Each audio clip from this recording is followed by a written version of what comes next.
Velkommen til en video om BankConnect eller autobanking i Unikonta. Mit navn er Per Rasmussen. Jeg er indehaver af firmaet Tutens ERP. Hvis I vil i kontakt med, står telefonnummeret her og vores mailadresse her. Herovre under produkter, og hvis I går ind under Unikonta, der kan I læse en hel masse om Unikonta. I kan også se videoer omkring, hvordan systemet virker. Der er lidt generel forklaring om, hvad funktionaliteten er i systemet, og hernede kan I gå ned og klikke på ikonerne og læse, hvad de forskellige funktioner, hvad man kan i Unikonta, og mange steder se videoer også. Det vi skal snakke om her, det er autobanking og bankkontoudtog i Unikonta. Jeg prøver at gå ind i en Unikonta, og det er så i en Windows-klient, jeg er inde i lige nu. Man kan også køre den i en web-klient. Jeg går ind i bankafstemning. Og det jeg gerne vil her, jeg har defineret min bankkonto her. Man kan selvfølgelig have flere konti også i forskellige valutaer. Men her der er kun defineret én bankkonto.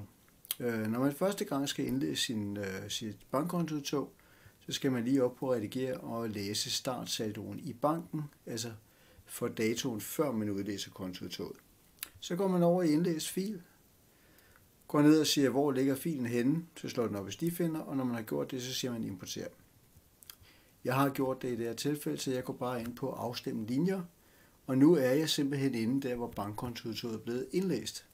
Det I ser i den øverste halvdel her, det er bankens posteringer på bankens kontoudtog.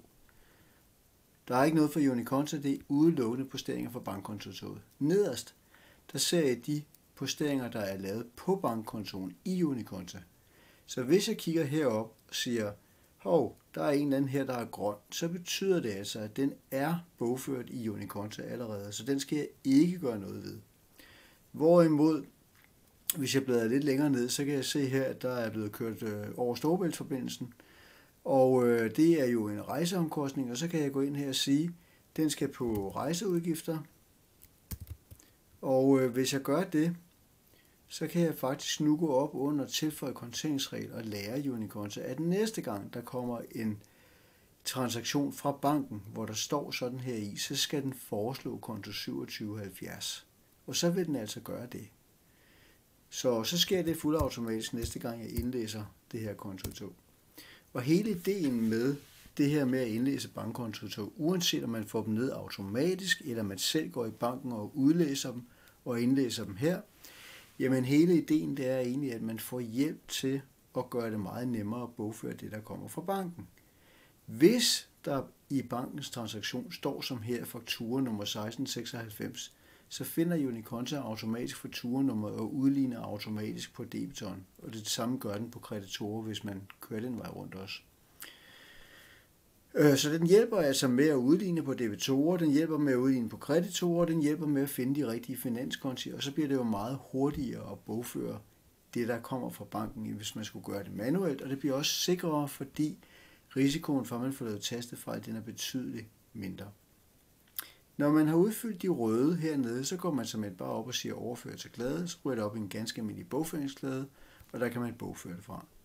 Jeg skal lige sige, at hvis man her mangler at vedhæfte et fysisk bilag, så kan man gå op og klikke på fysisk bilag og sige vedhæft, og så slår den op nede i Unikontas bilagspakke, og der kan vi jo så prøve at se, om vi kan finde et eller andet, der giver mening. Nu har jeg ikke noget liggende her på Brobis, men jeg kunne da finde noget andet, eller altså se, hvilke fakturer, der ligger hernede, og så lige gå op og vedhæfte den til den postering i bankkontoudtoget, så den følger med op i bogføringen, og dermed følger transaktionen, når vi bogfører det her. Hvis man kun vil se det, man mangler, kan man klikke på skjul grønne, så ser man kun det, man mangler at gøre noget ved. Men så kan man jo ikke rigtig stemme saldoen af med banken, som står her. Så det er lidt en smagsag, om man vil gøre det eller ikke vil gøre det. I øvrigt, når man står hernede og står med et eller andet, hvis det nu var en indbetaling fra en kunde, for eksempel der er en indbetaling her. Hvis så ikke systemet kan finde fakturanummeret via det, der står i banken, så kan man selvfølgelig trykke på åbne poster og få at vide, hvad den her kunde skylder, og så vælge den åbne post og trække det med tilbage. Og så kører det. Så det er altså en kæmpe hjælp til at gøre bogføringen nemmere, hurtigere og sikrere. Tak fordi I kiggede med.